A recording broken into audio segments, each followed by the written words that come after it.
আমাদের যে ধলাই ডিস্ট্রিক্ট ইয়ের থেকে কোর্ট থেকে আমাদেরকে একটা ডিএমকে একটা চিঠি দিয়েছে ডিস্টেন্স ওয়ারেন্ট নামে, যে গুরুব্রত দেবনাথ, ওনার বাড়ি আমাদের কী বলে বাইদাদিঘির এলাকাতে। তো ওনাকে একটা এনডিপিএস কেসে 1 লাখ টাকা জরিমানা করা হয়।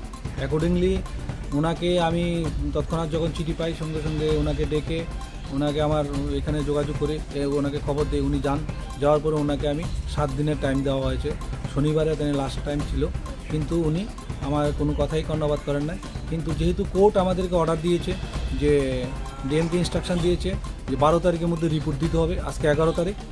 আমি আবার এসে ওনাকে বললাম যে উনি টাকার ব্যবস্থা করতে পারেন না, কিন্তু যে অ্যাজ পার কোর্টের অর্ডার মোতাবেক আমার ওনার জায়গা মোবাইল প্রপার্টি যা আছে সবগুলো প্রুভ করা অ্যাটাচমেন্ট করার জন্য আমাকে ইনস্ট্রাকশন দেওয়া হচ্ছে। তো অ্যাকর্ডিংলি আমি সেই নিরিখে ওনাকে 5টা পর্যন্ত টাইম দিলাম।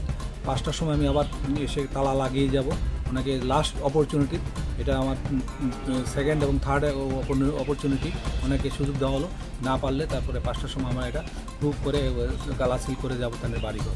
আজকে 5টার মধ্যে ওনাকে আমি টাইম দিয়ে দিলাম এবং 5টার মধ্যে আমরা এসে তালা দিয়ে দেবো। 5টার মধ্যে টাকা 1 লাখ টাকা জমা না দেয় তাহলে আমরা এই টাকা প্রুভ করে নেব। স্যার এটা কোন জায়গা?